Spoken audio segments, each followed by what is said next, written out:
Christina, welcome to Mary Dialogues.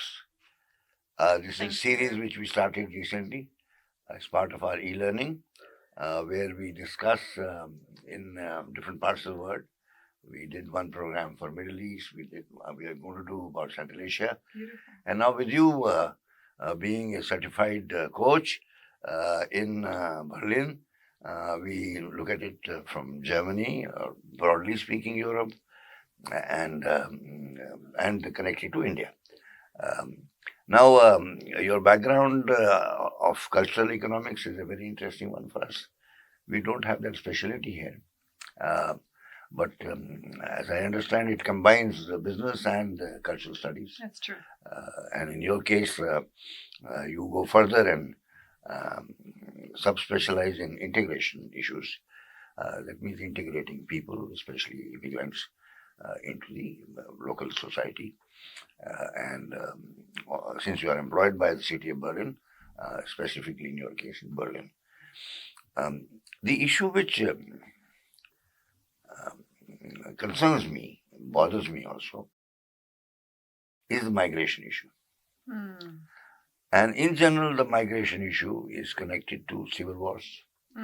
It's connected to conflicts, wars, Ukraine, Sudan, Ethiopia, Eritrea, name it, Rwanda. It's a big concern. And the numbers are becoming larger. The poverty of those nations and the conflicts in those nations are not reducing, they are increasing, unfortunately. Europe has been accepting some legal immigrants, need-based, but most of this immigration is not even legal. Right. People come in boats, whether it's Greece or it is Mediterranean, it's Italy, it is ports of Germany, UK, Ireland. Though the problem is felt differently by different societies. See, one element is that the demographics are such that the younger people are reducing as a percentage, the older people are increasing. Societal needs are therefore changing. Retirement funds have to earn money abroad to be able to make the payments. And then there are certain tasks to be done in the society. Manufacturing as such, except it has been strong in Germany, but even there it is reducing now. But overall manufacturing is going down. And the services are on the rise. Now the services, there are jobs, but they are mostly at the lower end. Right. And who is going to do them? So the Lebanese are fine, the Ethiopians are fine, and Indians would like to come and do the IT jobs, and the Egyptians would like to come. Right. Now that category may be that these are professionals and semi-professionals who were looking for better chances of life, right? Absolutely. But there are other people like Sudanese who have no choice except to die there or to escape. Right. That's true. Now when they come, as I understand it, many countries have the laws, Germany has, that the state, they become the responsibility of the state. They have to be provided with tented accommodation, heat, medical, and some living allowance, and so on. And sometimes this can become long. They can get used to it because with those allowances, they're already living better lives than they were living in their homes. That's right. But they remain disconnected from the society. And the job, therefore, in the end is how to integrate them in the local societies. Absolutely. Because in the process, there are political pressures which are generated for and against. There are political pressures generated in terms of the expenditure made on them. There are sensitive issues in terms of when these boats sink and people die. Right? And the locals in general would not like to interact with them unless it is an essential part of the job.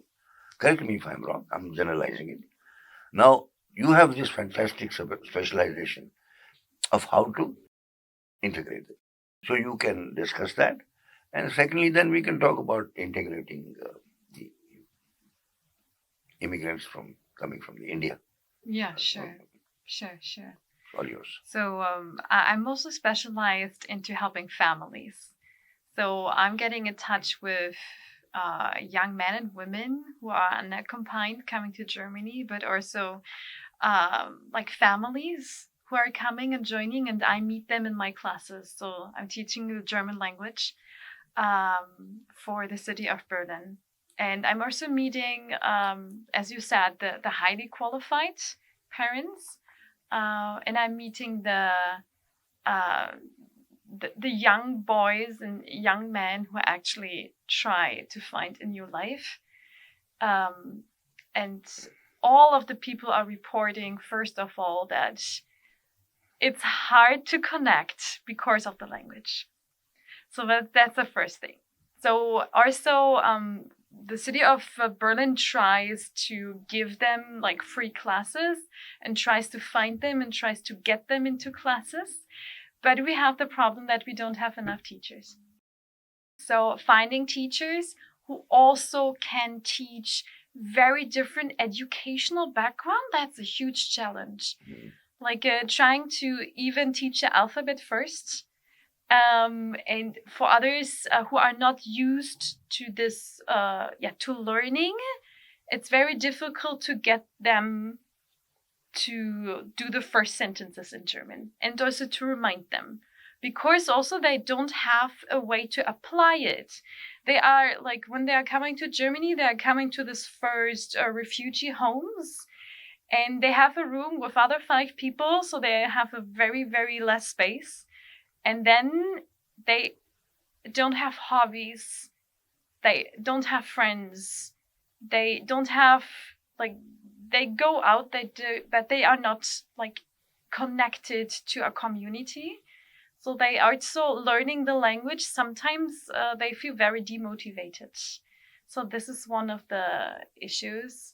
And the other thing is that we have social workers who are supporting them to like play football, so I'm talking mostly about the teenagers now. Let me know if you want to switch it. Play football, go swimming, do basketball.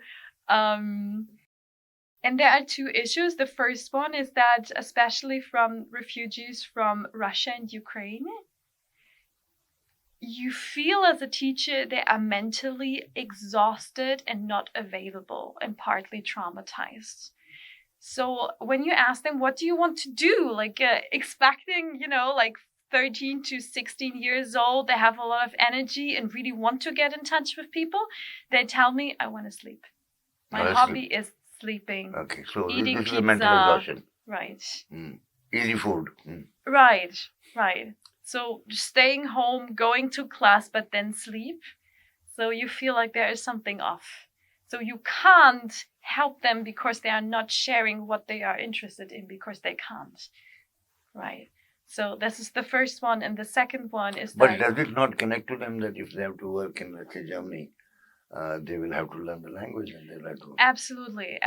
And especially I see that the Russian, Ukrainian kids are very smart, catching up very fast, learning very well. And then I am in the process of teaching them the language until they reach a level they can enter the official school system. Okay. So my job is to prepare them up to this point, and then the challenge is to follow the German school system. And here again, like with the minimum of language level, you need to learn physics, you need to learn geography.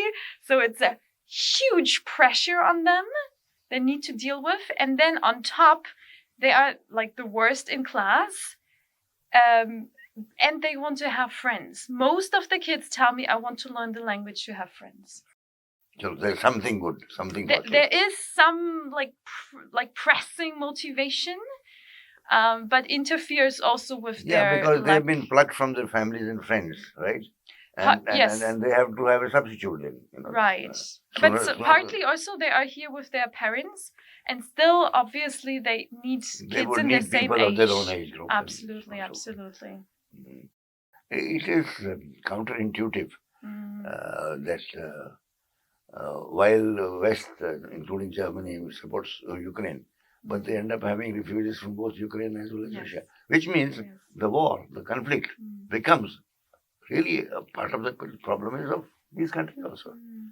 I mean, they would be happier if there was no conflict there, or conflict goes away. Till the conflict doesn't go away, this number only increases. And there's this very interesting mental fact I would love to mention is that the Ukrainian and Russian kids, they don't mind. They work together, like they like each other, they don't mind. This is the first thing. Yeah. And the second, right? So the problem is of the political level. Yes, absolutely, absolutely. After all, Ukraine was part of Russia for so long, for so many centuries. And then they are basically similar. And they're, of course, intermixed in marriages and so on and so forth. And religion, For sure. Basically. So Sure. it's the politicians have decided to fight, that's all. Yeah. I mean, I'm very sure there are also kids who are like adapted this mindset of enemies. But the kids I am experiencing, they are actually peaceful, like just this liking is a very each other. interesting thing. Yes. Very interesting thing. Mm-hmm. Okay, tell us some more. Yeah, so a part of the language part and of the, as we said before, the loneliness, what comes with it, is, right, the job integration. That's the other point. So I'm switching now from the teenagers to the parents. I'm teaching, or to the young professionals I'm encountering. And we also talk about like people who just relocate, right? Who chose, like, for example, from India to have a better future in the education system of Germany, but also in the job market and for the currency, right?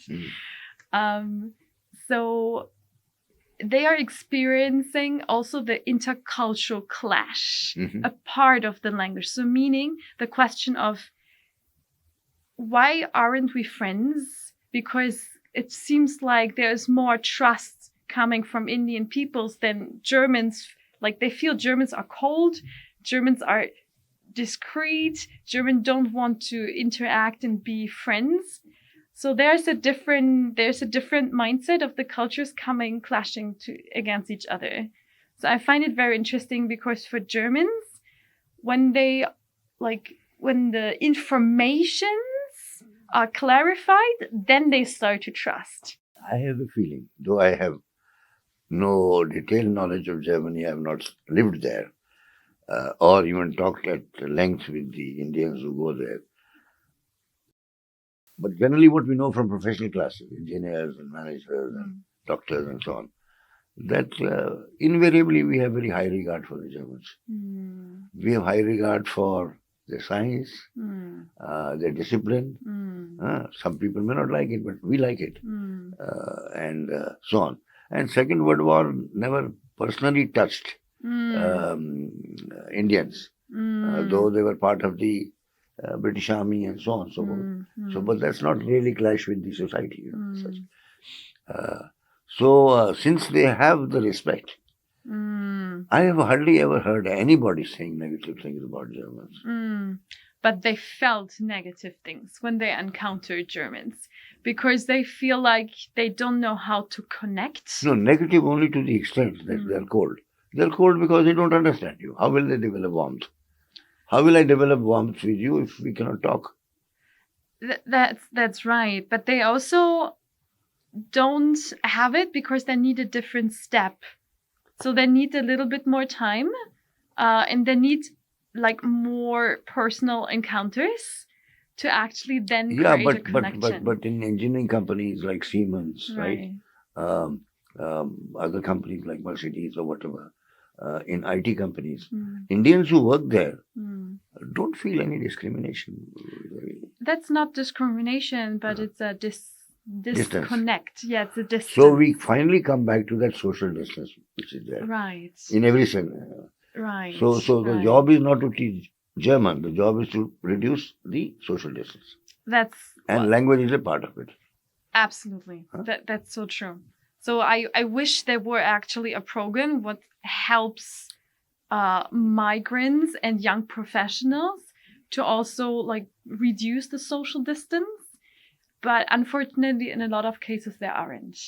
But just theoretical discussion. Right. The Indians who go there to Germany, immigrate Right. legally, Right. Right. or go to study, Right. if they had gone through a course in the language Right. and culture before, Right. Right. like our Max Muller organization, which is there, Nice. then would that not be better?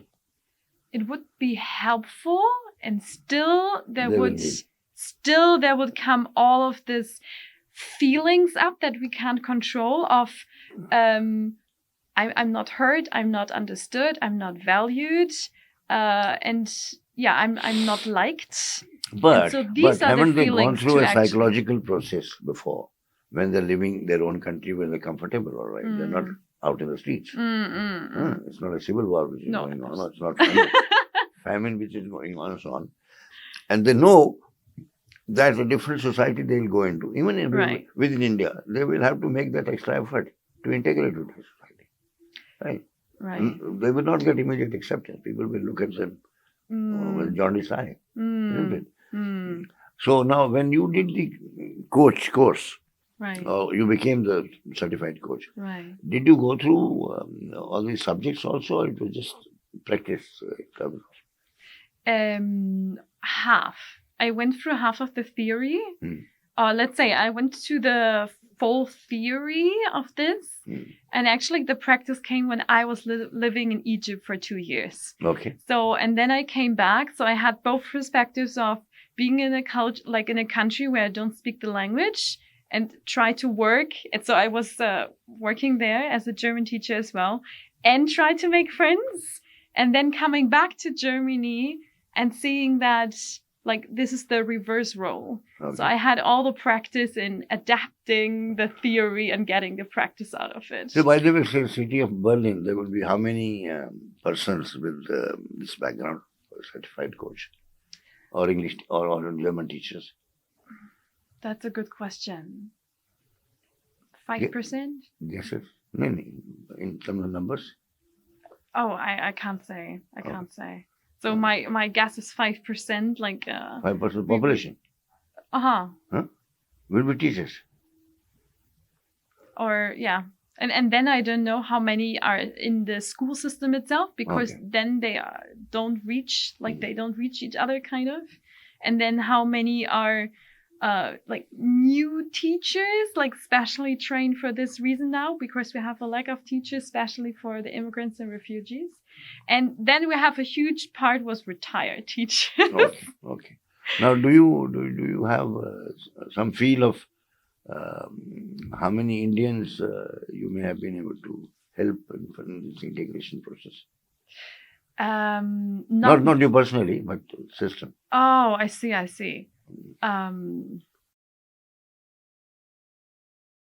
feel like very less, because most of them go to the job directly, and they never get to know about the support system. That's also a big problem, that there are a lot of support systems, like for me, and they don't find it, because the way to find support in Germany is on different ways, different medias, different websites, what's like are not known actually. Correct. Can you briefly tell what happened in the other European countries? In the European countries? Yeah, other European countries. From the German perspective? No, from the perspective of integration. Of integration? Yeah.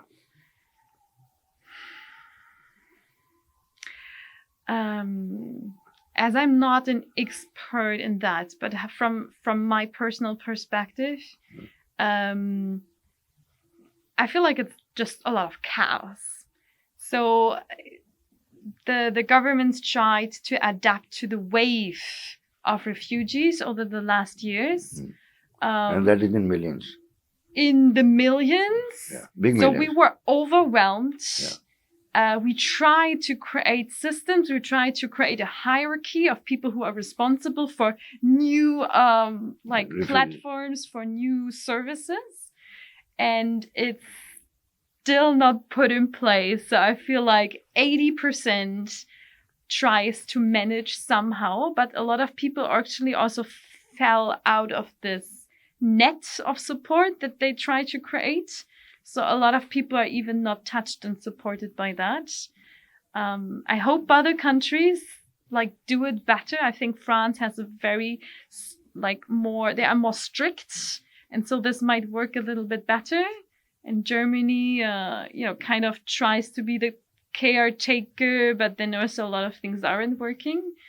So I believe it's still chaotic, but it's the personal, through my lens, because a lot of people in the world from the countries where there's war and conflict try to rely on it, as you said, also just spontaneously by fleeing, by coming through the boat, by coming through walking, and they try to get on board in a society who is still not prepared for it. Yeah. Okay, anything else you would like to add?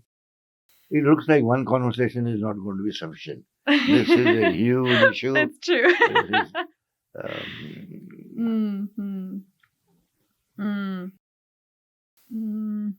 Well, I would love to encourage, actually. I would love to encourage every of our audience who is looking into coming to Europe and work, or maybe especially for Germany, or to study, or to actually learn how they can create a future. I want to encourage to find one contact person. Okay. And then get to know the support system and what is available. I'll be very happy to recommend Christina. Very happy about that, to do that. I'm available. Okay, on that note, thank you very much, Christina. This has been very, very useful, eye-opener. I hope so. Come again, okay? Thank you so much. I will. Thank you. Thank you. Right.